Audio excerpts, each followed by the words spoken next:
The fuck is going on here? Okay. Hello, everybody. Good evening. It's your boy, Reg Nuoy. Sorry about missing stream last night. I felt awful. I had a very busy day. Anyways, I think we can get the we need to talk portion of this out of the way just to start. I'll put you all out of your misery. Sorry. Also quite tired today, but I can't put this off a second time.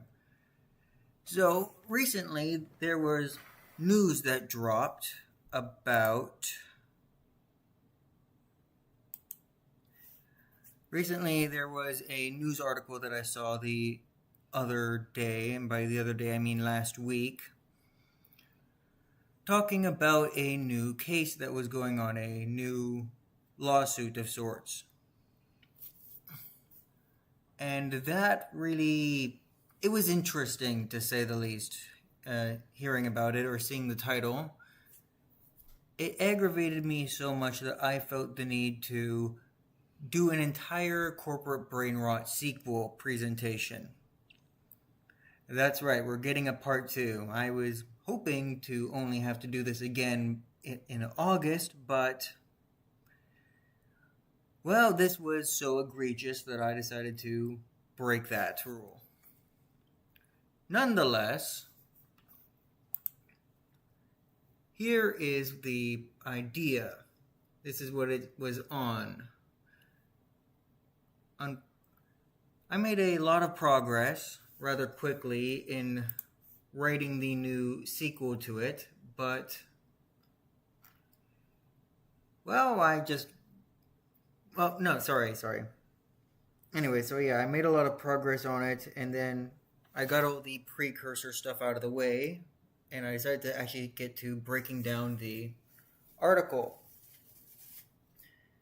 And I found out that, or rather, not really I found out. Anyways, in short, it's not at all as bad as I thought it was originally, and I can't find the article that made it sound as bad as it was. So I either got taken down or I hallucinated it like I hallucinate everything else. So that is no longer an issue.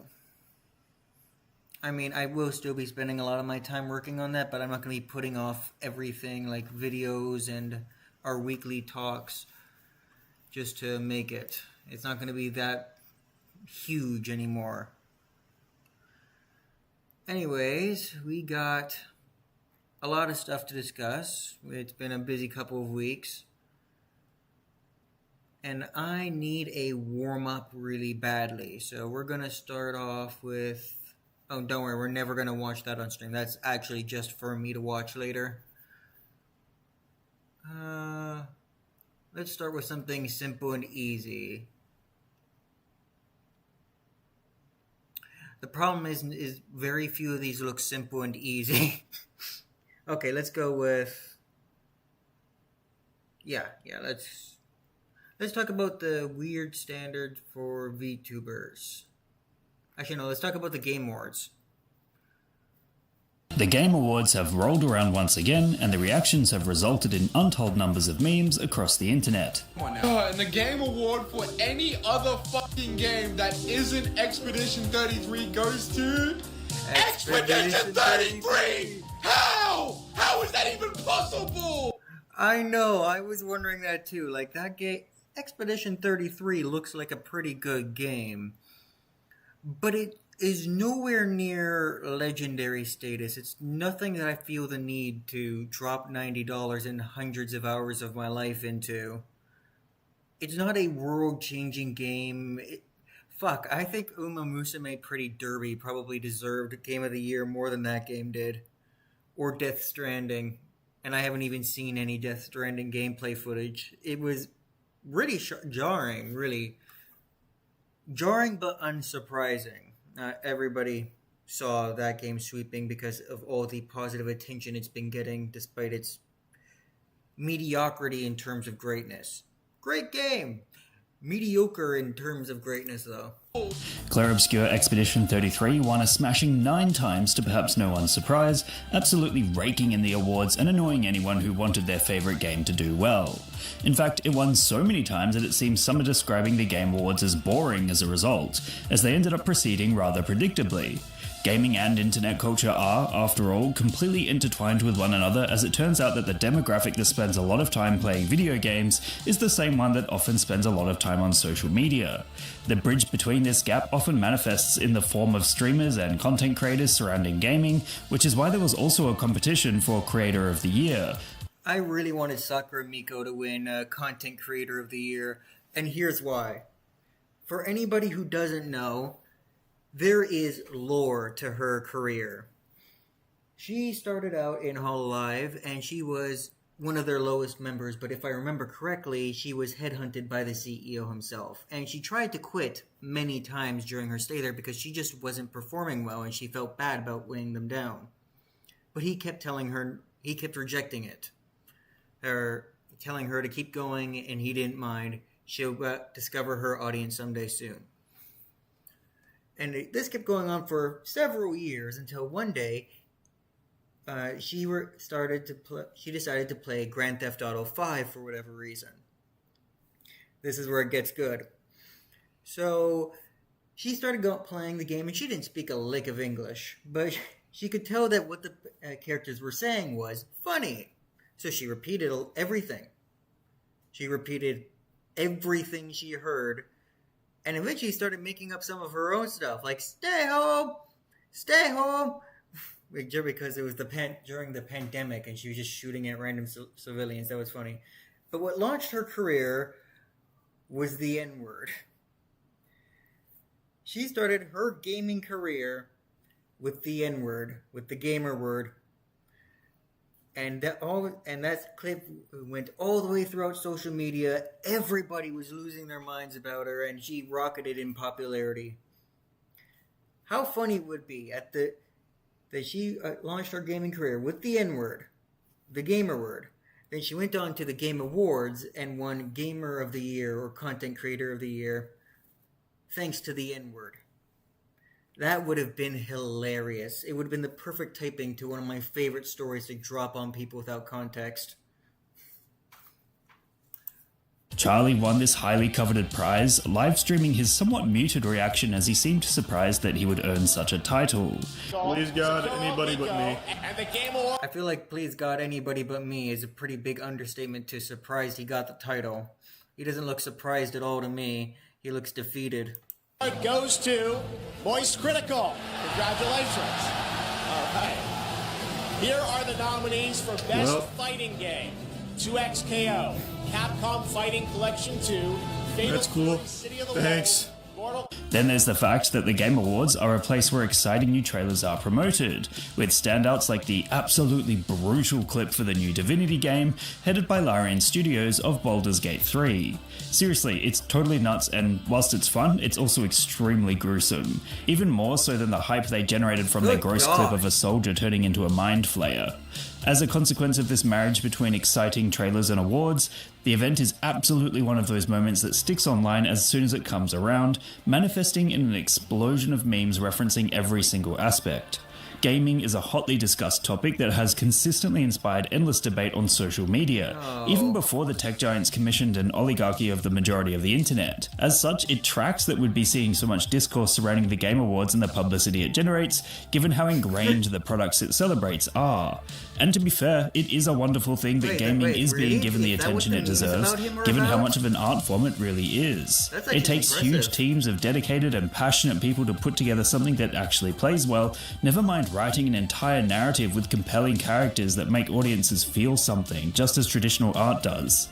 In short, the Game Awards have given rise to a bubbling mass of discourse online simply because they award art and artists in the vein of video game creation. Wait, what? What do you mean?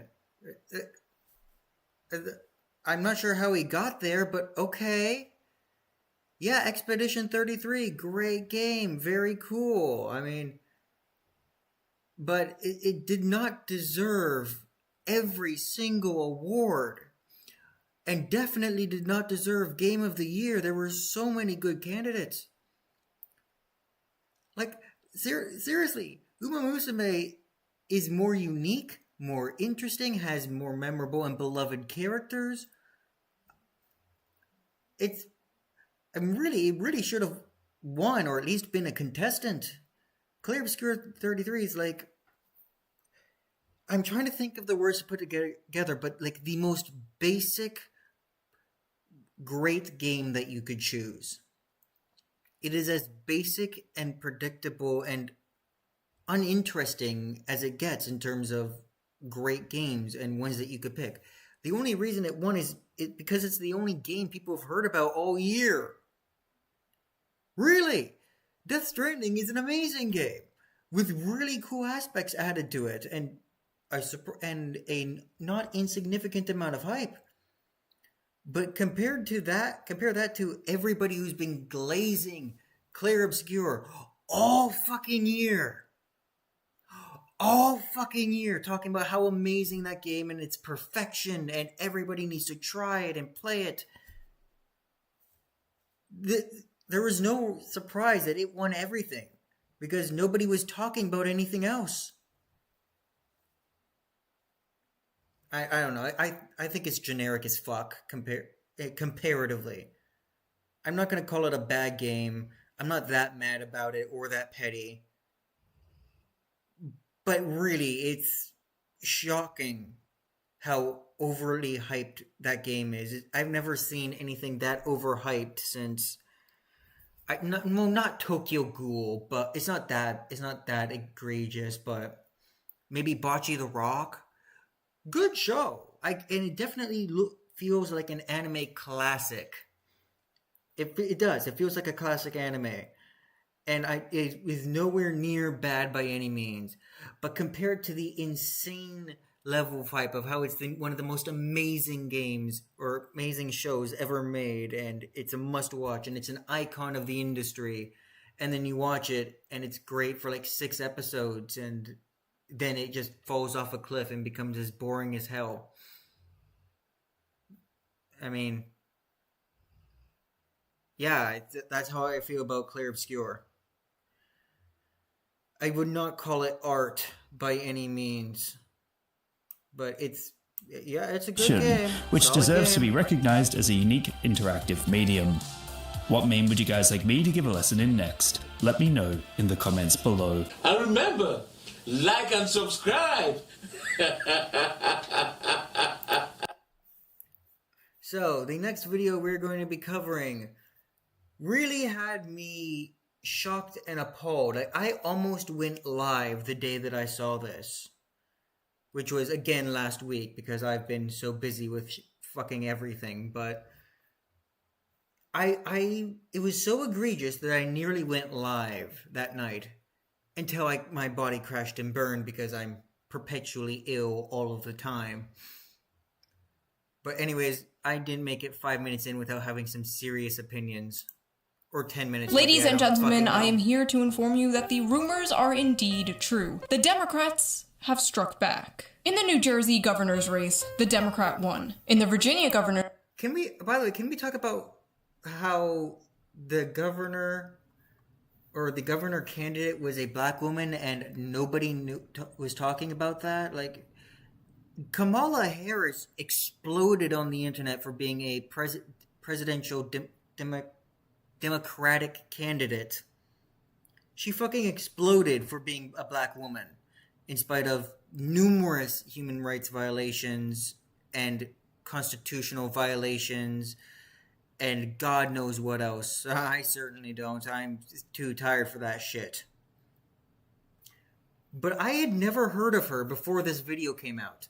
10 seconds in, and my mind was blown over a footnote that wasn't even about her. It was about the other person beating her. Race, the Democrat won. And in the New York City race, Democratic... Is that a Russian? No Russians. Socialist Zoran Mamdani defeated Andrew Cuomo to become the next mayor of America's largest city. But the question on everyone's mind is, Was it just a fluke? Just easy wins in blue cities and states? Or is there something more to this? Is this a sign of things to come? Is the Democratic Party finally turning their losing streak around? Are they actually listening to the people now? Did they finally learn their lesson? No. Thanks for watching. Great, good joke. My last Great three joke. videos about electoral politics were warning That was a great Yeah, that was a great video. I like that video. the Democratic Party that young men were moving right because the party f***ing sucks and was becoming the young men each and die movement. Spanking the Democratic Party An even better video. I loved this video. I watch this video once every 2 weeks. It's hilarious. It's a masterpiece. for losing because they elected one of the most unlikable, shittiest candidates while offering absolutely Exactly. See, she gets it. She gets the problem. nothing to voters, and defending the voters from the wrath of a bunch of liberal streamer man-children Also a good video. Which reminds me that I need to get... I'm working on... I have this 3-hour-long shoe on head video that I need to upload that's been... God. But I keep putting it off because... if once you guys watch it, you'll understand. If anybody does. But good God, recording that nearly broke me. And I'm still not even fucking done. And I don't want to go back. I'm not going back, baby. What movie did I quote? calling the voters stupid and evil for daring not to vote for Hillary Clinton and brownface. But the thesis for all three of those videos was basically the same. As the right embraces working class populism, the Democratic Party and the left will continue to fade into irrelevancy. But as I also predicted in those last videos, there might be an eventual pendulum swing, and it might be happening much sooner than I predicted. Like, how did we go from Republicans winning the popular vote, in part thanks to a lot of the young people voting, to a bunch of data showing those same young people dropping their support for the GOP already? But the interesting I would have to say... No, I'm not. I'm going to bite my tongue first. thing is, those young people don't seem to be moving to the Democratic Party either. Where are they going? And do the Democrats have a plan to scoop these people up? Yes, they do, and they called it, I'm not kidding, deciding to win. Oh, I forgot about this.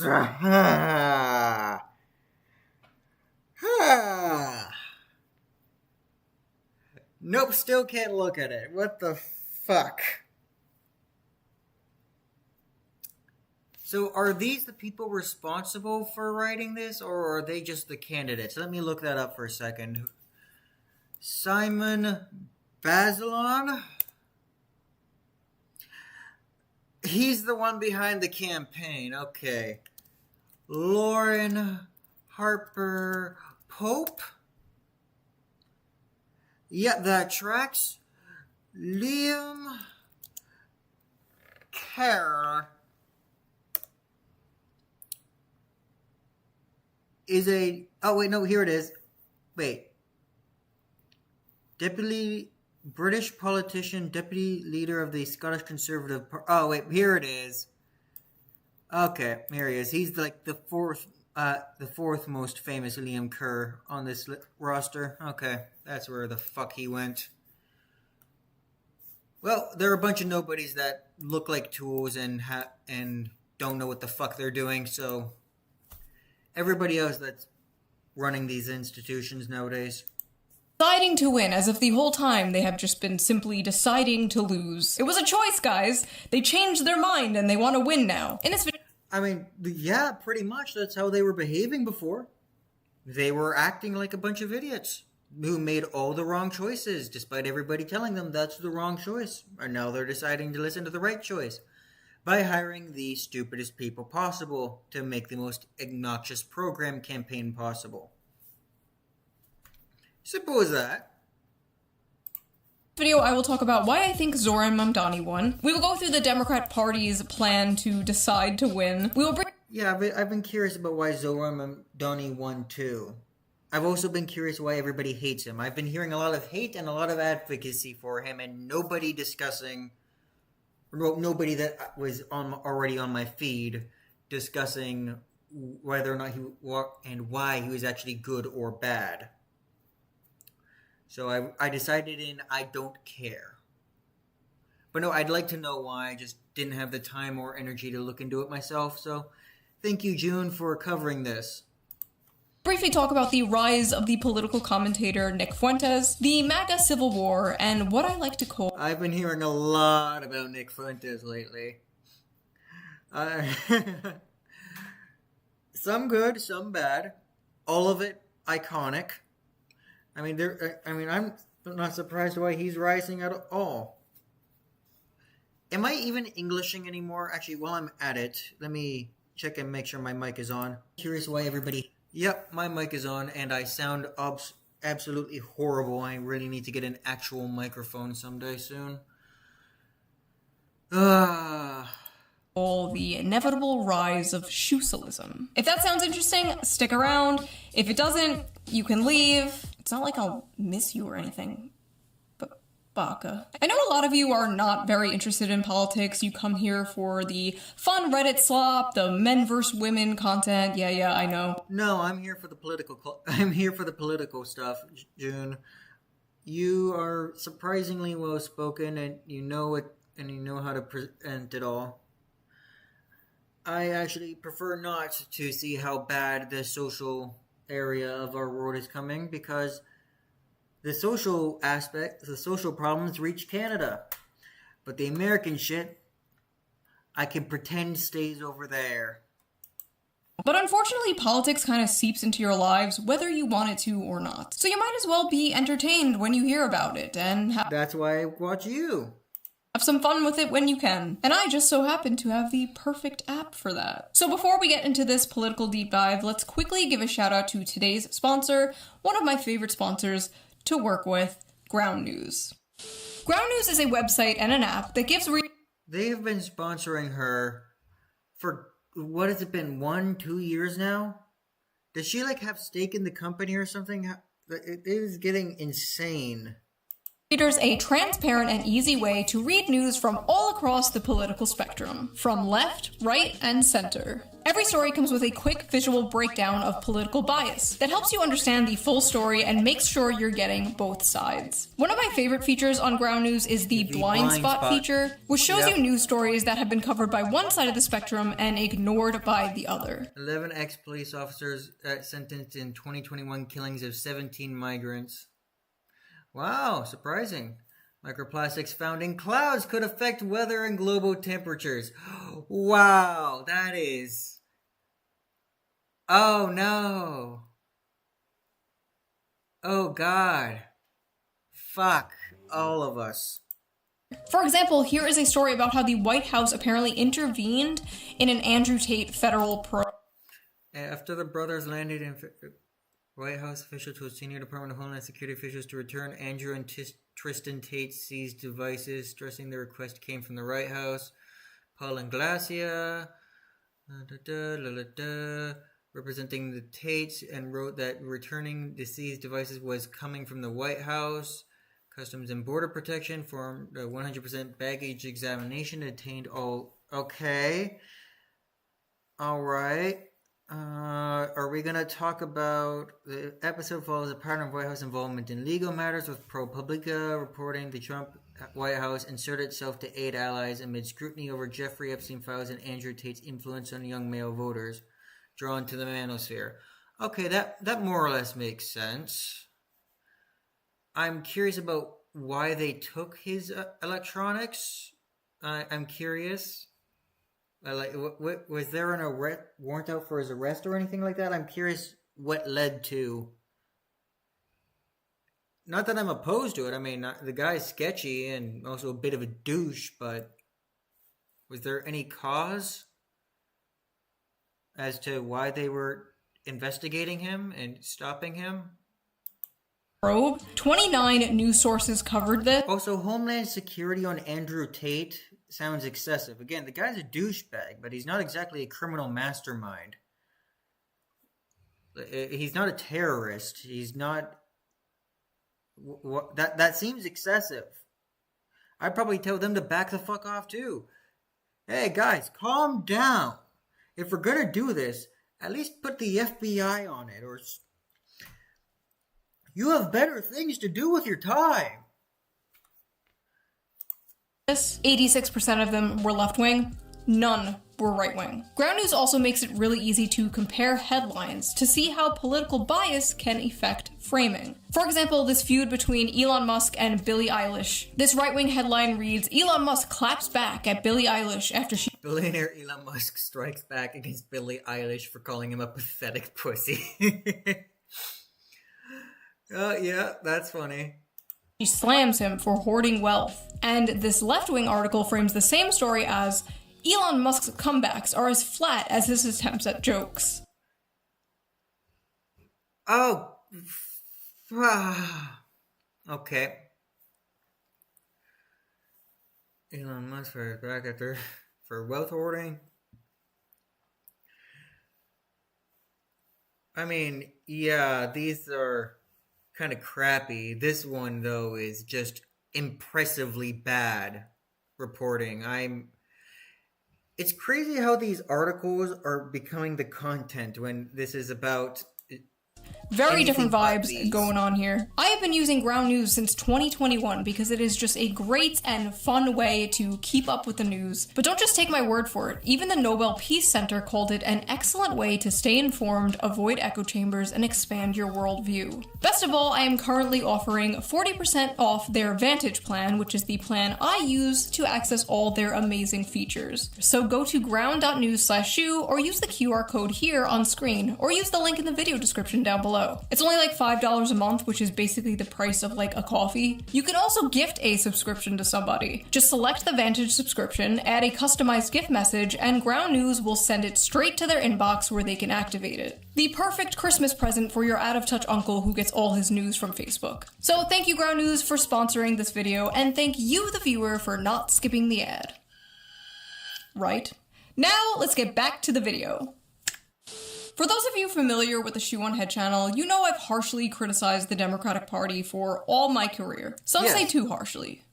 Frankly, I don't care. And some say I'm not harsh enough on the Republicans. First of all, true, but let's be honest, that's not why you come here. You go to Kyle Kulinski for that. Republicans have completely lost their minds, the Kyle Kulinski show. He looks like the guy from Warp Zone. Hold on a fucking second. Images. Hold on.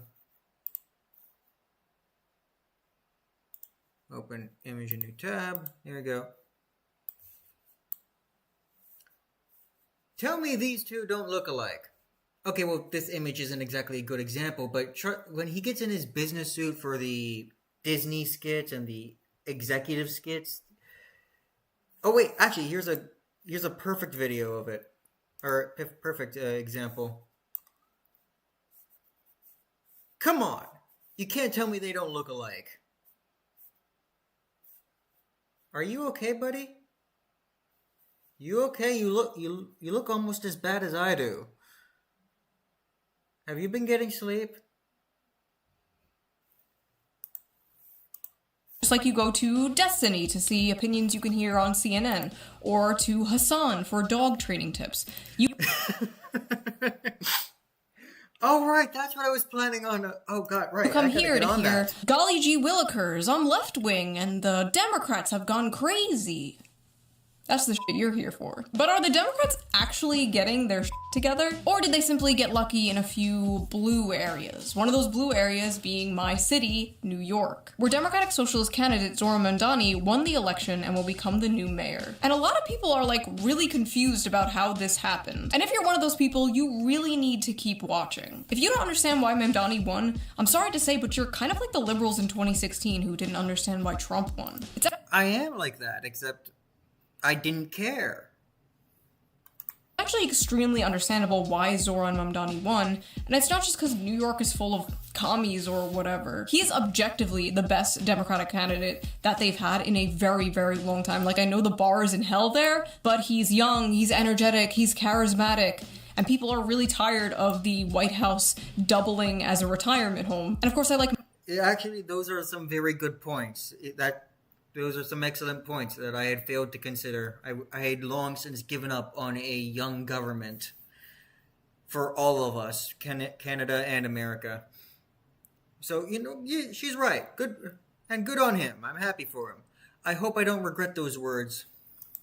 many of his economic policies. I like the universal childcare thing, the Universal childcare, transportation. free bus.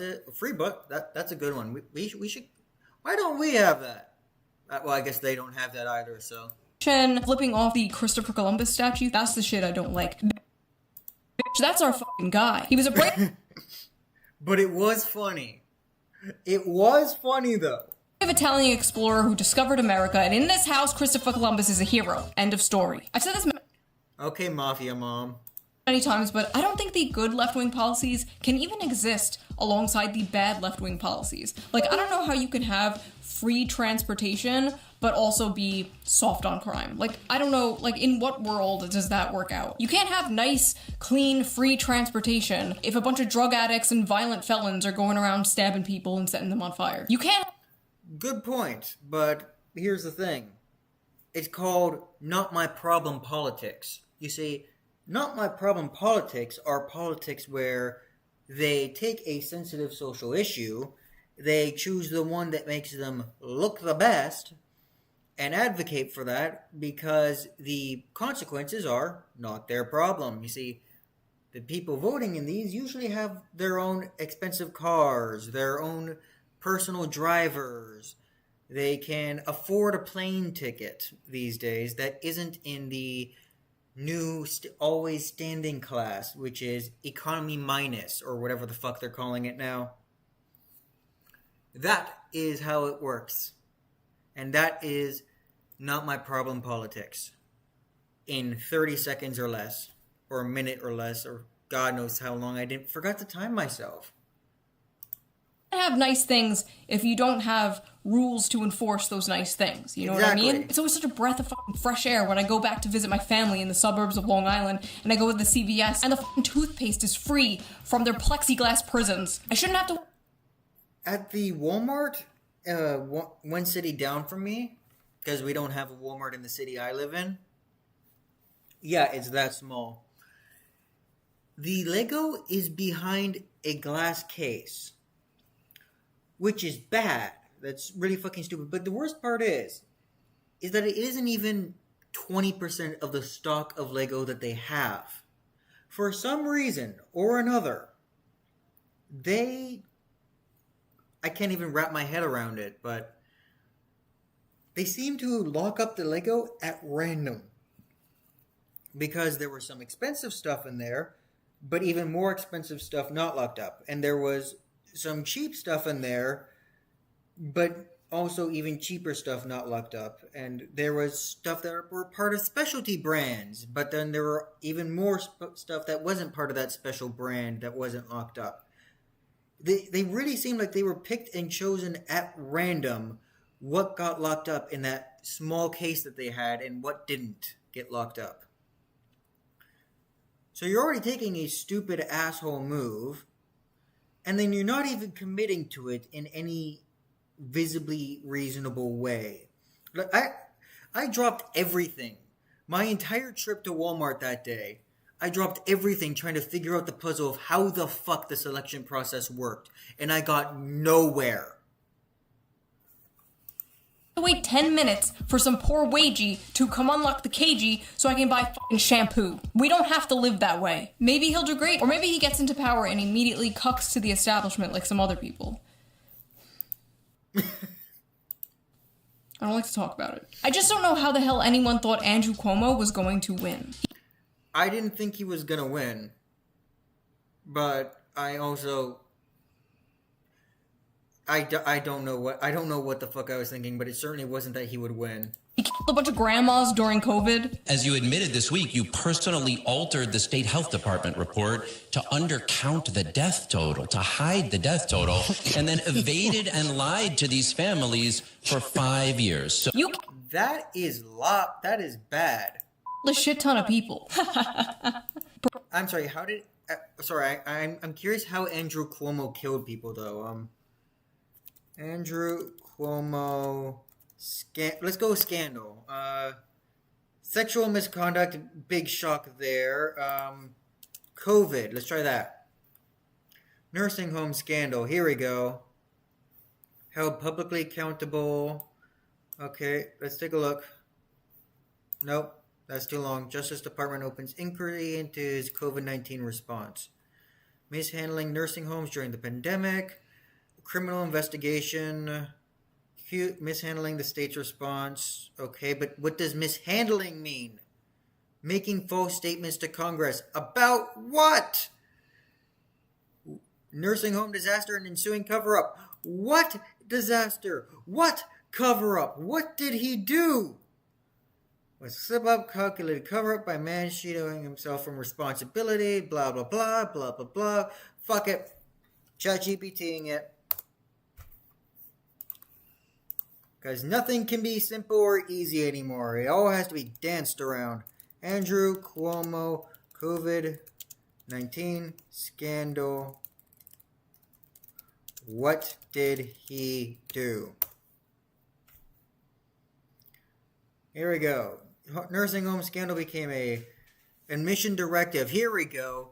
Order required nursing homes to accept COVID-19 positive patients discharged from hospitals and prohibited facilities from testing incoming residents first. Oh! So that was like actually, oh. Okay, so that was actually bad. That was... I'm impressed. Genuinely, I'm impressed. Good on him. Good on him. Like, the balls to do that and get away with it, it's impressive. For what? Plus, he doesn't even live in New York City. He doesn't live in the city he's running to be mayor of. Cuomo just kind of expected to win based on name recognition alone and being like, hey, at least I'm not the other guy. Yeah, it sounds like the Kamala Harris and Hillary Clinton strategy. Sound familiar? Trump It does. actually offered a vision. Make America great again. Mamdani offered a vision. A New York City you can afford. So people took a chance on him. People wanted something different. Andrew Cuomo, he had no vision or anything. Oh man, I love tuning into a debate about New York City and 80% of it is about another f***ing country. The first foreign visit by a mayor of New York is always considered significant. Where would you go first? First visit, I would visit the Holy Land. I would go to Israel. I'd make my 4th trip to Israel. Mr. Mamdani. I would stay in New York City. My plans are to address New Yorkers across the 5 boroughs and focus on that. Mr. Mamdani, can I just jump in? Would you visit Israel? That was... Oh. Okay, I'm not really... Okay, I do like conspiracy theories, but there are a few that I actually believe in. Usually the ones I believe in, I wrote myself because that was just me putting together pieces in ways that both made sense, were factually provable, and I could understand the motivation behind wanting to do such a thing. I don't go, the government is poisoning the water supply to mind control us. We have no evidence that they'd be able to do such a thing. No motivation for why they'd want to do that, considering the government is always divided on bullshit. And also, there were so many layers preventing such a thing from happening that it's completely unfeasible. But there does seem to be something going on with Israel that I just can't understand. It has evolved beyond the point of virtue signaling at this point. It has reached disturbing levels of importance that no other country that I can ever think of has reached such political relevance in a country it's not even a part of. On a continent it's not even a part of. Like 5 years ago, I had barely heard of Israel. 3 years ago, I kind of knew about Israel. I mean, I started getting more involved in the politics around the world and all that other stuff. And in this past year, I've heard more about Israel in the past 2 months than I have in my entire fucking life. And almost all of it comes from the government. Or the American government, not my government. They don't seem to give a shit. But I also don't give a shit about them. I gave up on them a long time ago. Like, seriously, the candidates we had this year were privatize healthcare, do nothing, something that was I can't even remember what it was, but I heard it and I was so shocked and angry at the idea, at the proposal. And then I immediately forgot it. Those were our options for Prime Minister of Canada, to my knowledge. And you want to know the best part? The only one who was remotely likable was the privatized healthcare one. The only one that actually seemed like a decent and chill dude, and he's the guy who wanted to get rid of free healthcare in entirety. Again, all this is largely based on my understanding of those situations. I really avoid getting into Canadian politics because they're so fucking depressing. They are. And it's not in the entertaining way either. So, I avoid them. I almost got into politics this year, and that's why I know about a tiny bit about the candidates, but fucking hell. Anyways, where were we? Oh, yes, conspiracy theories. Yeah, Israel has an unreasonable amount of sway in America, and it's actually making me wonder if there's a conspiracy going on there. Was the exact moment I knew Zoran was going to win. Bro was just surrounded by NPCs. I love how they're like, where would you go? And Zoran was like, I'm gonna stay here. And instead of being like, no, Zoran, the question was, where would you go? They're like, why wouldn't you go to Israel? Like, that's the answer to the question. Like, that's just the default answer to that question. His win was... I love... You want to know the best part about that, though? It wasn't even that they asked that immediately as a follow-up. It was the guy who said... as his answer, the fourth place I would visit is Israel. As if he knew that that was the right answer. It was as if they were all fed a script to mention Israel. The question was, where would you go right after winning? And there were a couple of answers. They're like, I'd go visit my motherland. I don't know where that is, but I'm going to guess it's Israel. Another guy said Israel. The next guy said, fourth place I would visit would be Israel. Seems suspicious. Weird. Sus, even. Have I lost my mind already? Great, this is going to be a fun stream. Very much in part a direct response to the affordability crisis that many Americans are facing. So what is the GOP's answer to the affordability crisis? Oh, great news, guys. There is no affordability crisis. It doesn't exist. It's all in your head, silly. Wow. Need to save money? Simply don't buy your grandmother a Christmas present this year. But that's how bad my economics are right now. I still haven't gotten paid for my job, and it's starting to look like I never fucking will. If I don't receive a check by January, I'm filing a wage theft report. And I swear to fucking God, if the wage theft report says or asks me how much I'm owed, I'm gonna lose my fucking mind because I don't fucking know. I wasn't told any of this shit. I was commission only. And I was given 0 updates about any of my commissions or my sales or any of the fuck. And they wondered why I started to become demoralized. I really need to do that crash out stream about me getting fired very soon. But all the times I'm at my angriest are the times where I'm not able to stream. And all the times I am able to stream, my body is broken, or my mind is broken, or whatever the fuck is going on. Budget. You need a plan. Also remember, adults don't need gifts, okay? Focus on the people in your life who are age 3 to 18. Grandma doesn't need slippers. If they don't live by you... Bitch, what the fuck are you saying? Like, I could see like a YouTube channel or a podcast saying this, and they'd be right for the most part, you know. We don't really need to be doing that. But you are on the news. Is the news so slow? Or are you just self-inserting yourself in a situation where you don't fucking belong because you make way too much money for the job you do? Also, your hairline is worse than mine. Don't get him a gift. Now's not the time to spend and break the banks. Zoran's win was also basically a direct response to the housing crisis in America. So what is the GOP's response to the pie-in-the-sky, commie gobbledygook that Zoran Mamdani is selling? Surely they have a better solution. Here we go. The White House is floating this idea. Bill Pulte is saying, thanks to President Trump, we can indeed work on the 50-year mortgage. A 30-year mortgage is already disgusting enough.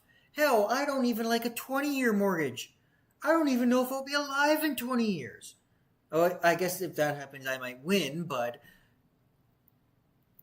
Are you fucking... anything but more regulations? Am I right, folks? Anything but more regulations. A complete game changer, a complete life ruiner. There was a joke back in The Office. You remember that old TV show about Michael Scott, who was like, what, in his mid to late 30s, buying a house and it was like a 30-year mortgage, and they made a joke saying that would basically be his coffin. This would be, buying your house would be your coffin. Any house you chose would end up being your coffin. But you know what the best fucking part about this is? Because anybody that understands cause and effect in economics will tell you that as soon, because this in idea is like a good idea. In theory, here's how this works. Is that the mortgage would basically be spread the debt across 50 years instead of what we're already charging.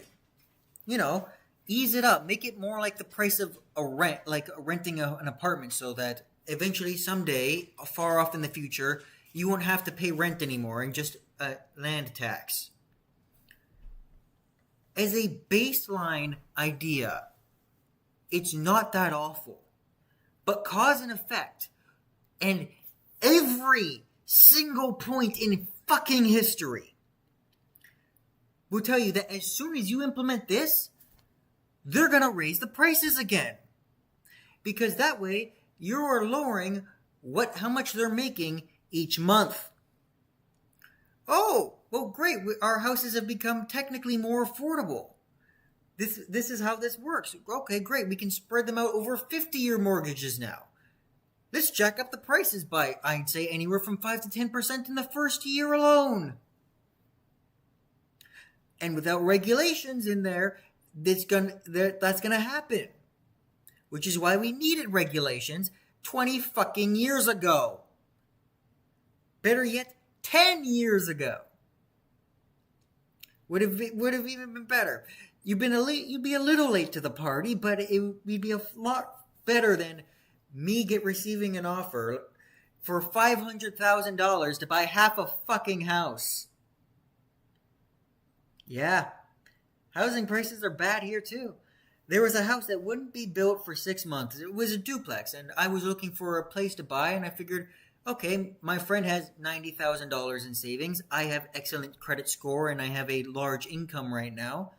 He could put down the deposit. I'd pay the majority of the rent and the credit score, and he could provide groceries.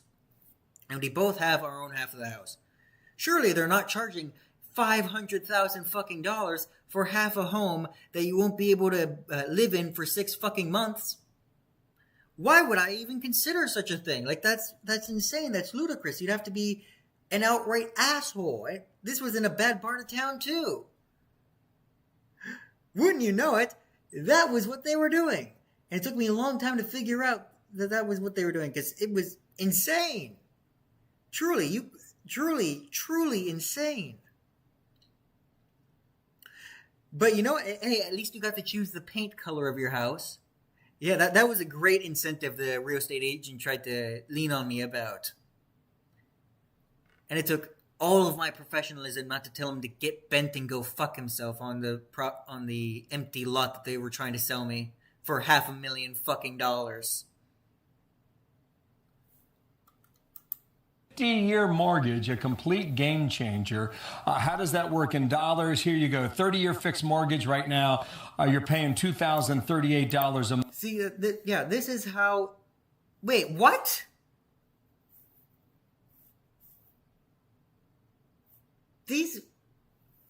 What the fuck is going on?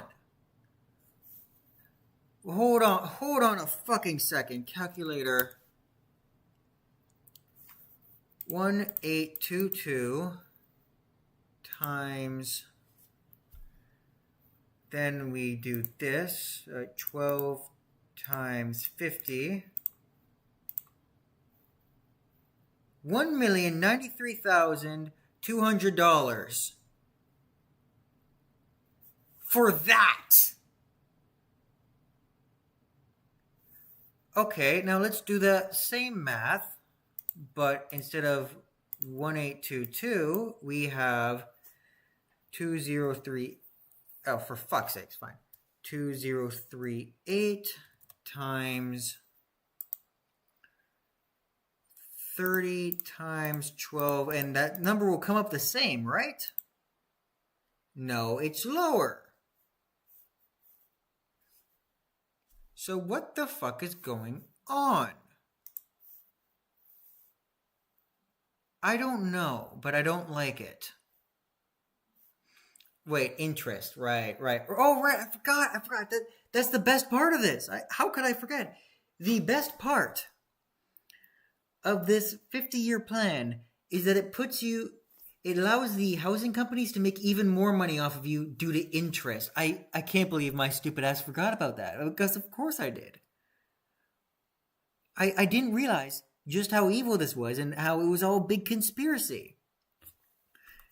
Because they get to raise the prices, or hell, they don't even need to raise the prices to make more money off of this deal due to interest. Gee willikers, thanks for the deal. How amazing is that?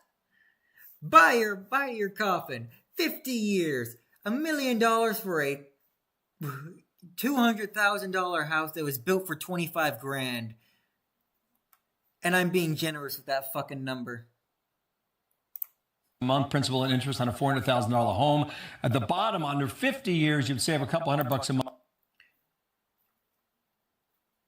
$400,000. No, I heard that right. I wish I could rewind, but I can't because YouTube is a fucking asshole who won't listen to my bug reports. But it more than doubled on the price with the interest in the 50-year plan. Somebody hand me a towel so I can throw it in. Month at $1,822 principal and interest. That is stay in debt for another 20 years, nearly triple the price of the home, to save $200 a month.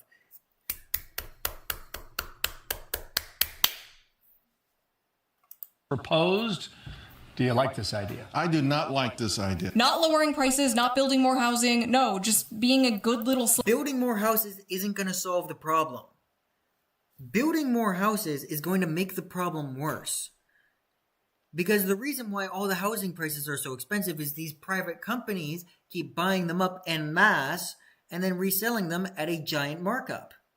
Or renting them out. Or people from other countries buy them as vacation homes, or as investments, or as second homes from within the same fucking country. That is the problem. That is the core tenet problem of all of this. So making more houses isn't going to solve the problem because it's not a supply and demand situation. I wish it was that simple, and I see what people think about, or see what people think when they think, oh yeah, buy more houses, it's supply and demand. But it's not. It's that they're being bought up en masse by $100 million companies and being flipped to be more expensive. Oh God. Slave to the bank for 50 years. You might as well be a rentoid forever in this case. Like, at least... Yes, exactly. At least you don't have to fix your own dishwasher. You will own nothing and be happy. Doesn't that...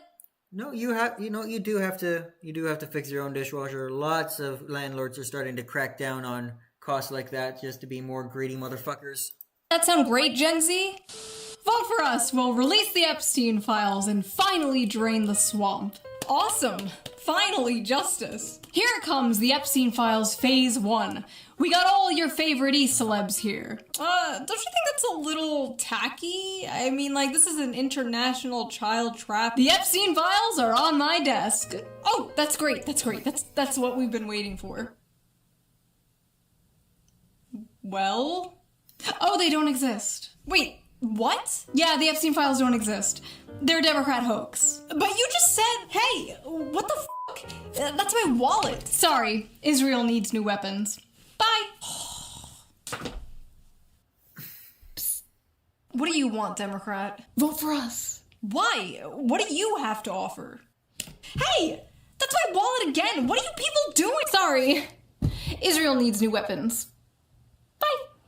The Epstein files are a really big deal. This is not a partisan issue. You should absolutely care about an international child trafficking blackmail operation consisting of the most powerful people in the world. And anyone telling you to move on is coping, gaslighting, or in on it. If whatever is in there is so damning that it is a national security risk, the people deserve to know. Like, here's why it's a national security risk. Jeffrey Epstein was one of the most well-connected people on the planet. He had thousands of friends on his contact list. He had thousands of guests over every year to talk business. That is why it's a national security issue. Or at least that's what I thought it. I'm not so sure anymore. It's actually starting to get impressively well concealed and lots of new shit coming up all the time about it. But that was why I was originally opposed to it. You'd be ruining thousands, tens of thousands of lives to start a witch hunt. It would literally be the witch hunt because nobody has patience or self-control or moderation anymore. So that's why I kind of understood where they were coming from when they were like, we can't release the Epstein files. It would ruin lives. It would put people in danger. It's a massive risk. Yeah, no, I'm not there anymore. You guys bait and switch to far too many fucking times. We need to know who the fuck is on that list now.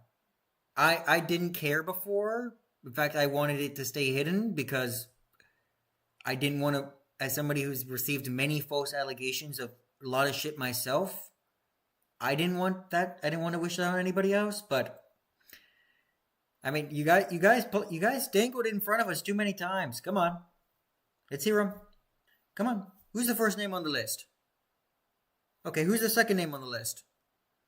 Who's the last name on the list? Who's the fattest person on the list? Who's the most ugly one? Come on. Tell me, who's the most ugly motherfucker on that list? Like, I don't know about you, but if we are paying taxes to a bunch of satanic pedophiles, I would like to know. That is information I would like to know. Like, I already know we're doing that, but I would like some confirmation. Okay, so literally as I am filming this, Trump is saying he is releasing the Epstein files. So I guess they weren't a hoax. I'm gonna be so honest. I have no idea what the f is going on, you guys. I think Donald Trump and everybody in his administration aren't on the same page. He keeps saying to release them, and everybody keeps jumping in and vetoing it of sorts. At least that's what I've seen. I mean, again, I'm not too involved in this. I really didn't care that much. I mean, it was horrible what happened, but I had other shit to worry about. But no. That from what I've seen, every time somebody keeps saying, "Oh, Donald Trump is on the files. That's why he won't release it," and then you go, "Okay, prove it. Release it." So I don't know. I'm sure when this video gets posted, there's already going to be more things that have happened. Also, Mike... How long ago was this again? 3 weeks ago. Yeah, no, the entire world has changed in 3 Johnson weeks. apparently said they need to make changes to the files to make sure we, quote, don't do permanent damage to the political system. If releasing the Epstein files would do damage to the political system, then so be it. Then it deserves to be damaged. It deserves to be destroyed. Just release the files. After all, if you have nothing to hide, you have nothing to fear. Isn't that right, government? But it wasn't just the Epstein Files thing that has MAGA feeling a little demoralized lately. And does that mean the H-1B visa thing will not be a big priority for your administration? Because if you want to raise wages for American workers, you can't flood the country with tens of thousands or hundreds of thousands of foreign workers. You also do have to bring in talent. When we have plenty of talented people here. No, you don't. We don't have talent.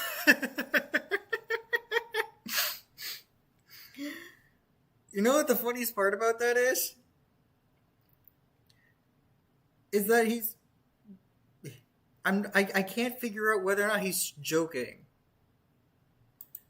Talented people here. No, you don't have certain talents, and people have to learn. We've talked about this a few times on this channel, actually very recently in the male loser epidemic video. The no talented Americans thing is a myth pushed on us by corpos and billionaires, so they can hire foreign workers who will work for less money and won't unionize. Worker drones who will work under the coercion of deportation. Essentially. Yeah, no, that's an incredibly sociopathic approach to business and employment, and I absolutely fucking hate it. It reminds me of that one motherfucker who said that we need to bring on a new Great Depression so that the peasants will remember who they work for and stop demanding things like paid maternity leave and higher wages. And you want to know what the best fucking part about that was? A YouTuber I really looked up to and respected for his brutal honesty and complete realism approach to the world, however nihilistic it may have been, agreed with the motherfucker and said that he was right.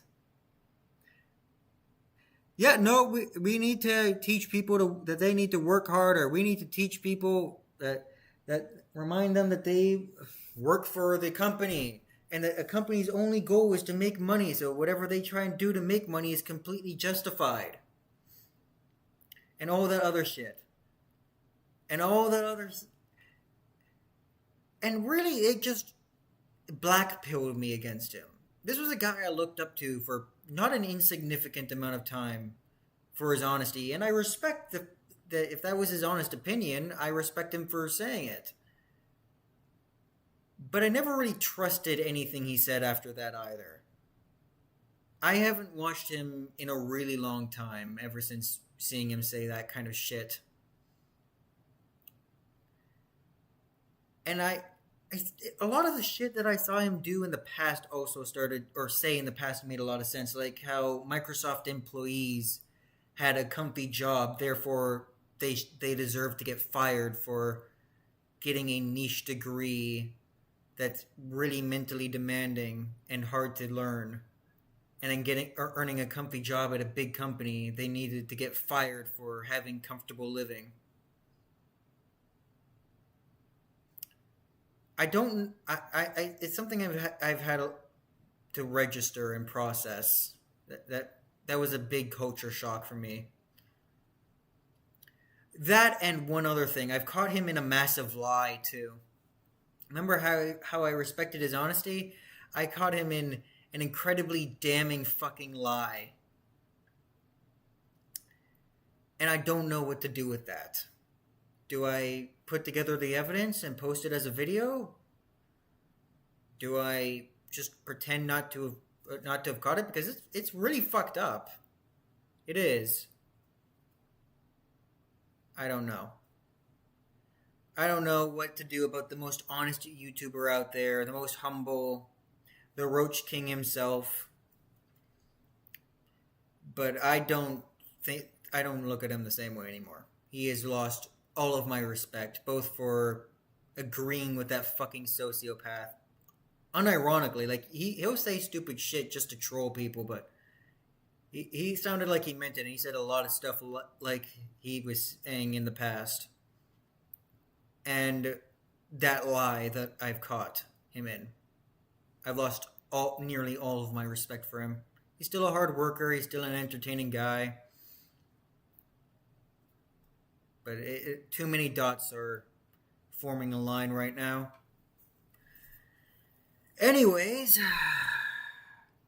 god damn, why do all my June reacts end up being so depressing? Jesus. essentially creating infinite scab labor, even though there are so many Americans in these fields looking for jobs. But those spoiled Americans will ask for a living wage so they can live in a 600-foot square apartment. How dare they? We can't do that. So import 1 billion immigrants. After all, it's good for business. Folks are not thrilled about this idea of hundreds of thousands of foreign students in the United States. If we were to cut that in half, which perhaps makes some people happy, you would have half the colleges in the United States go out of business. And it's not that I want them, but I view it as a business. Unfortunately, America does feel like nothing but 3 corporations in a trench coat. But America is... remember that new corporate brain rot sequel I was doing? I had a disturbing realization when I was looking into that. I won't spoil too much, but let's just say that the company I was doing it about, I can't remember if I named them or not, that I was doing it on, is infinitely bigger than I had ever imagined. And I already considered them one of the biggest in the world. And not a business. America is not a corporation. It is a nation. Oh, please. It's been a corporation for the past 40 fucking years. It was just better at hiding it back in the day. The rest of what Trump is saying here, compared to how he used to talk, is staggering. Republicans embracing populism, at least rhetorically, is what gave rise to Donald Trump and fundamentally changed the way Republicans do politics in America. If you go back and watch the debates of Donald Trump in 2016, it's crazy. We should have never been in Iraq. We have destabilized the Middle East. They lied. They said there were weapons of mass destruction. There were none, and they knew there were none. There were no weapons of mass destruction. All right. I remember being like, damn, that's not how politicians in general really talked at the time. Like, we would see it from Bernie Sanders and maybe like Ron Paul, but to get up on stage in a Republican debate in front of Republican donors saying that kind of shit was unheard of. Bro was getting booed. Trump won in 2016 by decrying the bloodlust and warmongering of the Republican Party, but also by speaking to the economic woes of the average working class American. Basically saying, I see you, to people who felt like they haven't been seen by either party in a very long time. Like, I saw people in my life, my neighbors and stuff, that were all like Obama voters, like just flipped to Trump, and now like all of Long Island. Long Island is like the Florida of the Northeast, bro. It is like Trump country there now. Before Trump... Oh, my nuggies are here. My nuggies are here. 1 second. 1 second. I must go get my nuggies. It's nuggie time. 34-year-old woman, by the way. Mother, by the way. Before Trump, the Democrats basically relied on talking about how the Republican Party didn't care about the working class. But eventually, the problem for Democrats was the working class didn't care about them. But now it seems like the Republican Party is going back on all that and becoming the Bush-era neoconservative party again, right as they're winning, embracing freaks like Lindsey Graham. So I just want to say, I feel good about the Republican Party. I feel good about where we're going as a nation. Is that Donald Trump's nephew? Is that Donald Trump's nephew? It looks a lot like the motherfucker. All the right people, and we're cutting your taxes. Trump is my favorite president. We've run out of bombs. We didn't run out of bombs in World War II. Republicans, is that what you want your party to be?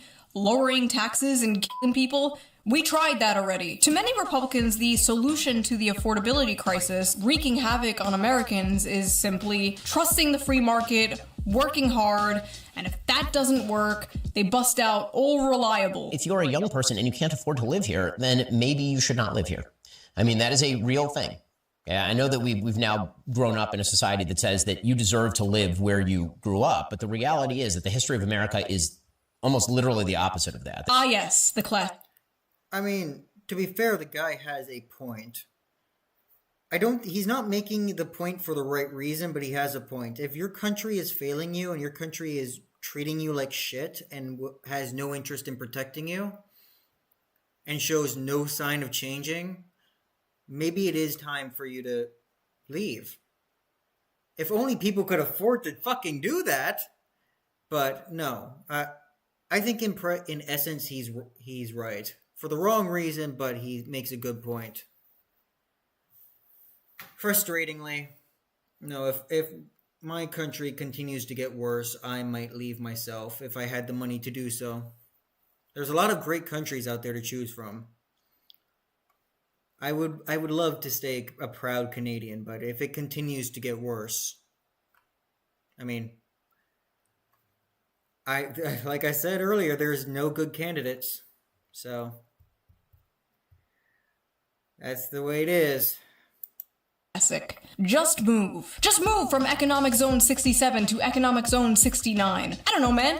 Maybe some people actually like where they live. Maybe they want to make their community better. This is like the libertarian version of just deal with it when you talk to leftists about crime. Like, no, we shouldn't just deal with it. We shouldn't just move. Maybe we can make the cities in our country livable and safe. Maybe better things are possible, actually. My husband and I moved away from our families because of his job, and it f***ing sucks. It sucks raising kids without an extended family around. Say hi to grandma on FaceTime. Not normal, not natural. When I was growing up, it was like aunts and uncles and cousins and grandparents were just coming in and out of my house, like bringing over food, like, hey, I got some mancati. I would be babysat by my cousins and my aunts. And because we moved away, my kid won't have that. And I wouldn't be surprised if that's one reason many young people are putting off having children. The complete lack of community, the lack of a village. If you can't afford to... It's true. That is a part of the reason why. But the biggest reason is just there's no good partners out there. There's no financial stability. The world isn't looking up in any way, so why would they want to? Nobody has the time or energy for it anymore. And yes, there is no community. There is nobody you can rely on anymore to help you. Live where your family lives, just move to fucking Gary, Indiana, where there's nobody around and no jobs and no family and no friends, but hey, at least you can afford a house there. That's not how life should work, Ben. Maybe take a step back and try to understand. Am I doing bird hands too much? You guys have made me so insecure about the fucking bird hands thing ever since this meme. Whenever a woman brings it... Oh, right, I remember that. That was a funny meme. Okay, listen, I'm a woman, okay? We are programmed to scold children. And when no children are around, we scold people on the internet, okay? Anyway, Nick Fuentes is a far-right commentator and a controversial figure to say the least. But his main topic he covers is Israel, which is an extremely hot topic that many other right-wing commentators seem to not want to touch. And the rare times they do touch it, it's them telling you not to talk about it, questioning why you care so much, or shape-shifting into the woke mob they fought against for so many years, calling you names, calling for you to be censored. What's funny is they didn't care about any of Nick Fuentes' rants on like race or women. They only started caring when his rants on Israel were blowing up. Nick recently did an interview with Tucker Carlson, which completely ignited the MAGA civil war that was brewing on the right for some time now. It got so ridiculous that even Chuck Schumer went on the Senate floor and called for a disavowal of Nick Fuentes. Sir, with all due respect, none. Why do politicians need a resolution in the Senate to disagree with a citizen? Hello, I have gathered you all here today to... That is really weird and stupid, and I have a lot of questions about why. Why? Also, I thought Nick Fuentes was conservative, wasn't he? Why are the Democrats... What's going on? Disavow Hitler Bussy 420.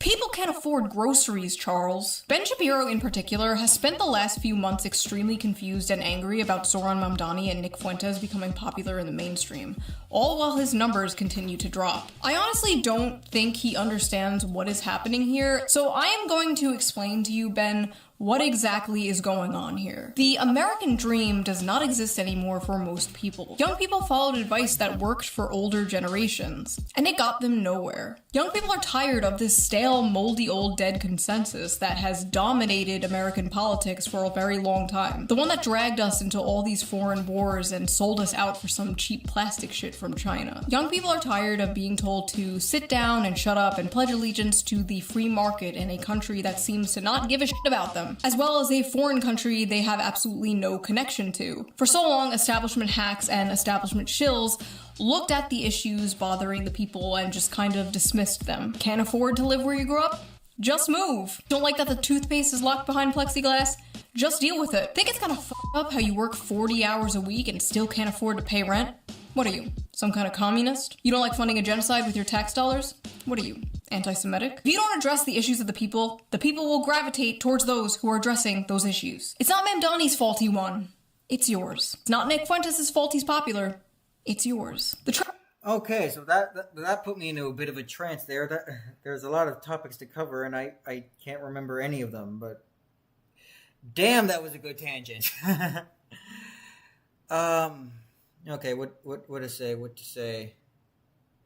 Okay, I think I might need to fucking call it a night after this video. I have so much shit to talk about, and I don't have the energy to cover any of it. Good fucking God. Like, I really wanted to talk about this. I was so fucking excited to talk about this. I was actually going to watch Asmongold again because I was so curious what the fuck this was about. I definitely had opinions on this. I have a lot of shit to say to YouTube. I've been wanting to talk about this for a while. This one excited me. I was curious about this because there's a few ways you could interpret the double standard for VTubers, and I was curious which stance they were going to take. And then there's just some standard anime stuff, to talk about for fun. I can't remember what I was supposed to do with this one. I'm never going to watch this one. Oh yeah, I like visual novels, so I was going to talk about this for fun and maybe get some advice. I need to know what the fuck this is about. And then we got some more stuff, and then we got... fuck that, no. Anyways, I had so much stuff I wanted to talk about and give my opinions on. And I can hardly stay awake. I'm so sorry, June. You deserve better reactions than this. I'm tired, boss. I'm tired. I can't think straight. Tragedy of Ben Shapiro is that he led a life worshipping the free market, only to lose in the free marketplace of ideas. Now, with all this the free market doesn't work anymore because nobody's keeping them in check. America has, for the past God knows how many years, has been groomed into growing up and believing that they deserve everything. Buy as much as you can, own as much as you can, control as much as you can. Bigger, bigger, bigger, make big number bigger. Endless wealth is the American dream. And you can grab it by any means necessary because you deserve it. You are entitled to that wealth. Those are the people who grew up being groomed by that ideology are the people running the world right now. And nobody wants to change or put policies in place to change that mindset or to at least prevent it from grabbing or reaching its full potential, known as terminally late-stage capitalism. And those that do are outnumbered by those people who are grandfathered into that ideology. Make money by any means necessary, seize control by any means necessary, so on and so fucking forth. On rhetoric coming out of the GOP. Are the Democrats going to pick up the populist ball that they are fumbling? Are they actually going to get their shit together? Well, they are trying because they have written an article called Deciding to Win, where after interviewing over 300,000 American voters from both parties, they may have finally discovered the secret to winning. To give ourselves the best chance to win, we recommend the following changes to our approach. You know it's going to be good when she breaks out this music. Democrats need to 1. Focus our messaging on an economic program centered on lowering costs, growing the economy, creating jobs, and expanding the social safety net. Not a bad start. You could be a lot more specific with it, but not a bad start. Congratulations, you've figured out the most basic of things. 2. Advocate for popular economic policies. That was literally number 1. Moderate our positions where our agenda is unpopular, including on issues like immigration, public safety, energy production, and some identity and cultural issues. Vague as fuck! agenda is unpopular, including on issues like immigration, public safety, energy production, and some identity and cultural issues. So basically it took you guys 10 years, millions of dollars, and dozens of Microsoft team meetings to come to the conclusion that everyone has been saying forever. You wasted a decade worshipping at the altar of mentally ill Karens, and now you're acting like, hey, what if we were normal? Is a groundbreaking... They weren't worshipping the altar of them, they were the mentally ill Karens.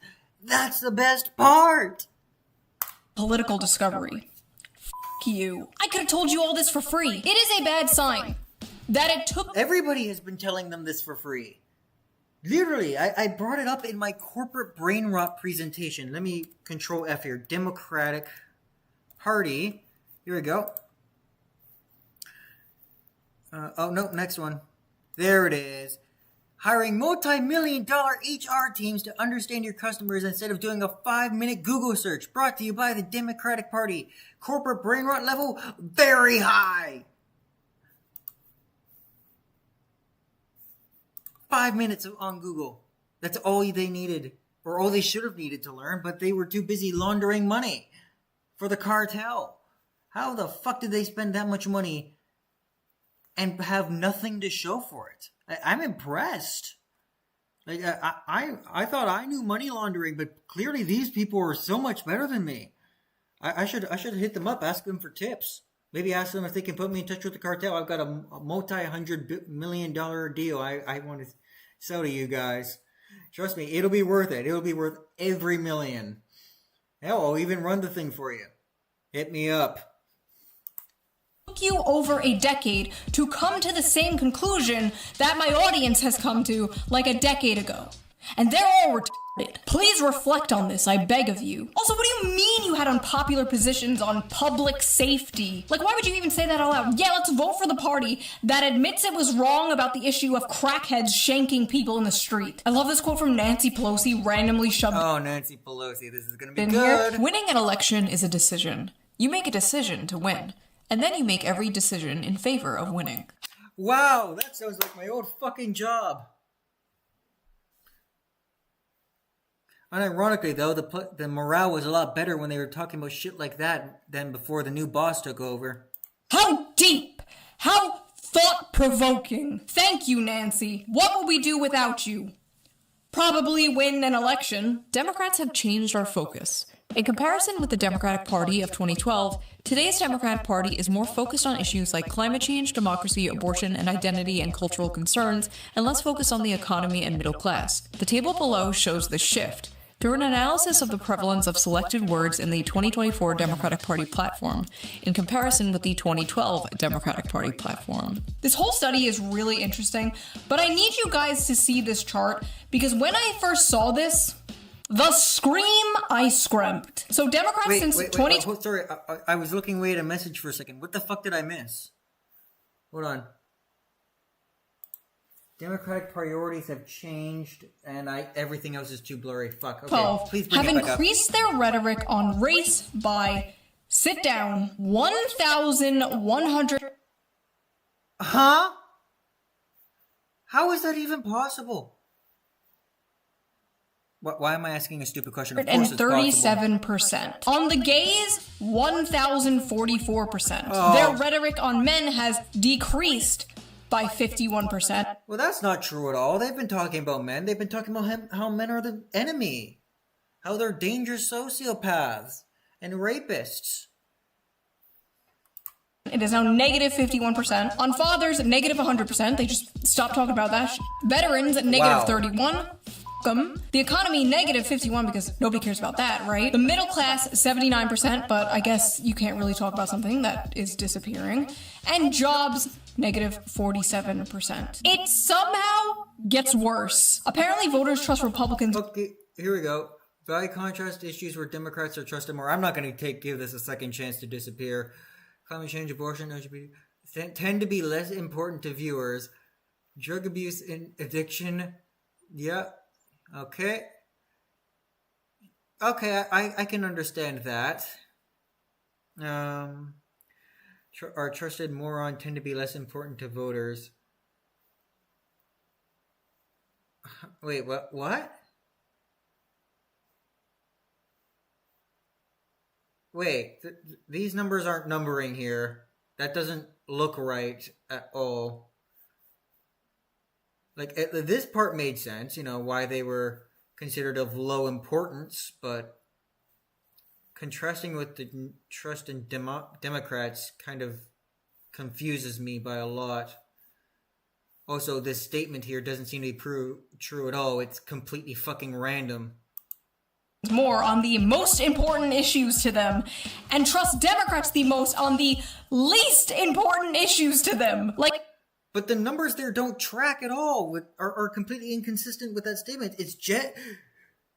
The field is jagged and random. They literally care the least about LGBT, but trust Democrats the most with it. The most popular Democratic policies among voters: protecting Social Security, lowering everyday costs, making healthcare more affordable, creating jobs and economic growth, cutting taxes on the middle class, lowering the rate of crime, securing the border, raising taxes on the wealthy. Okay, I'd agree with that. Sure, that list more or less makes sense. I have no issues with it. I might stack things a tiny bit differently, but that's a good priority list. How much you want to bet it wound up in the trash immediately? Voters are things like lowering drug prices, banning stock trading, expanding Medicare, and raising... Wait, I don't see...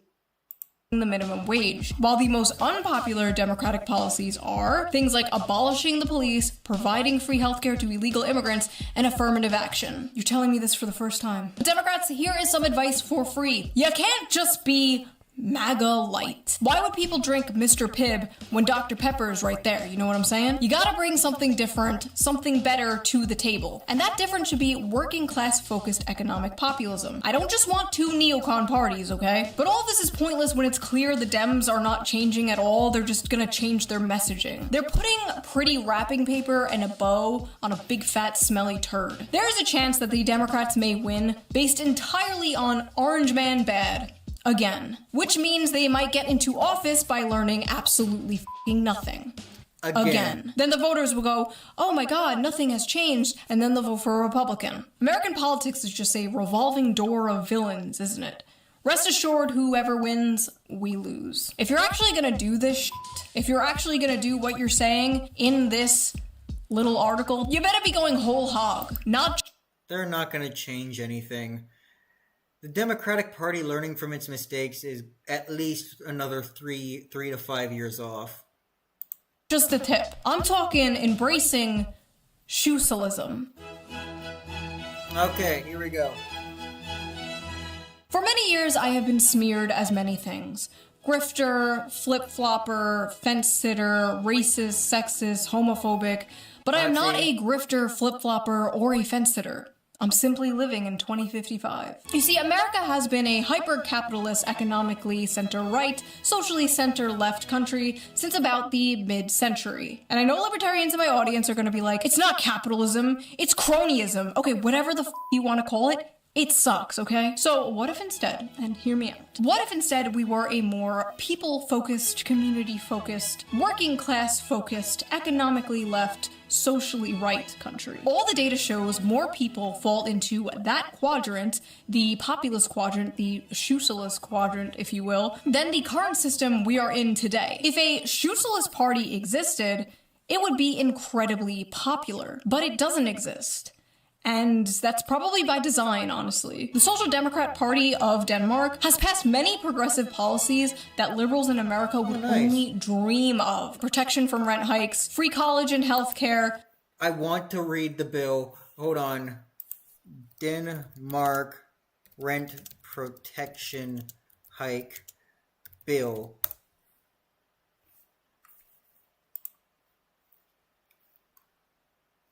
Oh my god, this is awesome. Okay, I'm gonna read all of that off stream. Maybe I'll make a quick video discussing it, but this looks great. Carbon taxes and a very strong welfare system. But The Social Democrat Party also believes in a strict immigration policy. They believe that if immigration is too fast or chaotic, it puts pressure on working class communities, weakens social unity, and makes it harder to maintain their strong welfare system. Wow, what a f***ing grifter Denmark is. I feel like so many people nowadays are like terminally left-right brain to the point where like they look at issues and instead of being like, that solution makes sense to me, I believe that, I agree with that, they instead go, that's the left-wing solution, therefore I will believe in that. And it's so stupid and hyper-partisan and makes absolutely no sense to me, and that's why I think like a lot of left-right brain hyper-partisan people don't understand me or people like me. That's why they call me a centrist or fence-sitter or flip-flopper or whatever. And it's like, no, I'm not a fence-sitter. I have many strong opinions. You just don't like them. And no, I'm not a flip-flopper just because you don't understand the concept of having opinions that don't perfectly fall on the arbitrary, always changing left-right axis that is American circus politics. There's nothing incoherent about my beliefs on paper. None of them contradict one another. I don't understand. She likes free healthcare but doesn't want to chemically castrate children? She believes in workers' rights but wants a stricter border? I don't get it. Like, where's... If that's the problem with identity politics and how they managed to somehow make that apply to politics. That is the key issue that they've been... This is another conspiracy I believe in, which is grooming the population into division, into identity politics, into turning them against each other and making everybody stupider. Like, I remember there's this one video discussion. I can't remember the key details off the top of my head, but I'd love to talk about it in detail someday. About the opposition to for teaching kids how to think. That used to be a meme. That used to be a joke from The Simpsons. But much like everything else in The Simpsons, it came true. I don't know how it got so far. Oh, I do know how it got so far. They turned schools into businesses rather than places of education. Therefore, and they put a lot of their businesses and their funding in accordance to grants. And how do you get grants? By passing meaningless tests rather than actually free thinking or successful graduates or just doing your fucking jobs. They should all be funded equally or within the same amount of what they reasonably need to function, but instead they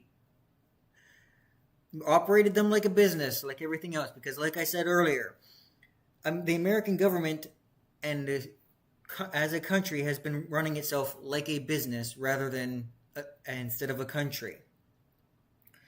Good God, we need to wrap this the fuck up. Oh, I'm sorry. You guys deserve so much better commentary. And you don't... Thank you to anybody who's made it this far with all of my stuttering and jammering. And you guys... you have strong wills to put up with this.